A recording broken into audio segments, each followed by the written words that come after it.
ಎಲ್ಲರಿಗೂ ನಮಸ್ಕಾರ.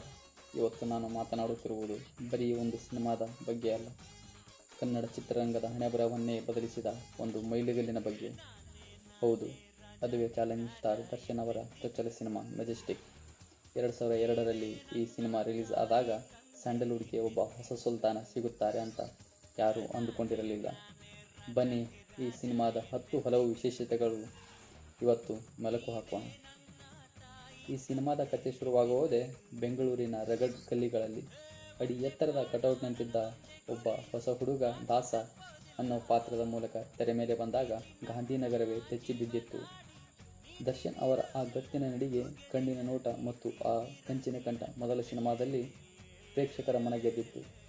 ದಾಸ ಅಂದರೆ ಬರೀ ರೌಡಿಯಲ್ಲ, ಆ ಪಾತ್ರದ ಹಿಂದೆ ಒಂದು ನೋವಿದೆ, ಒಂದು ಸಂಸ್ಕಾರವಿದೆ ಅನ್ನೋದನ್ನು ನಿರ್ದೇಶಕ PN ಸತ್ಯ ಅವರು ಅದ್ಭುತವಾಗಿ ತೋರಿಸಿದ್ದಾರೆ.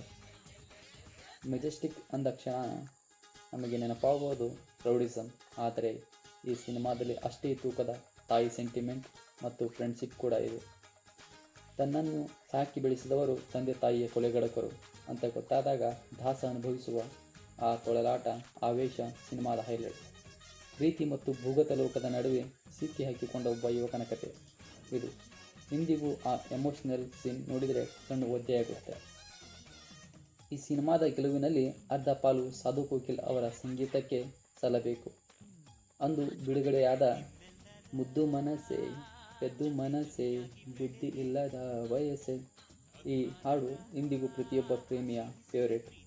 ಇನ್ನು ನಾನೇ ನಾನೇ ರಾಜಾದಿ ರಾಜ ಎಂದೆಂದಿಗೂ, ಈ ಹಾಡು ಅಂದು ಗಲ್ಲಿಯಲ್ಲೂ ಮೊಳಗುತ್ತಿತ್ತು.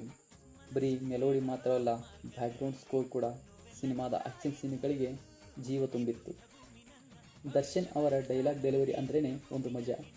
ದಾಸ ಅಂದರೆ ಸಿಂಹ ಇದ್ದ ಹಾಗೆ ಅನ್ನೋ ಮಾತುಗಳಿಗೆ ಥಿಯೇಟರ್ನಲ್ಲಿ ಸೀಟೆಗಳ ಸುರಿಮಳೆಯೇ ಆಗುತ್ತಿತ್ತು.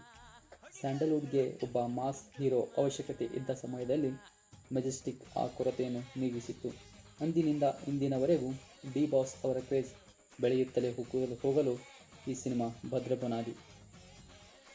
ಕೊನೆಯದಾಗಿ ಹೇಳಬೇಕೆಂದರೆ, ಮೆಜೆಸ್ಟಿಕ್ ಕೇವಲ ಸಿನಿಮಾ ಅಲ್ಲ, ಅದೊಂದು ಎಮೋಷನ್.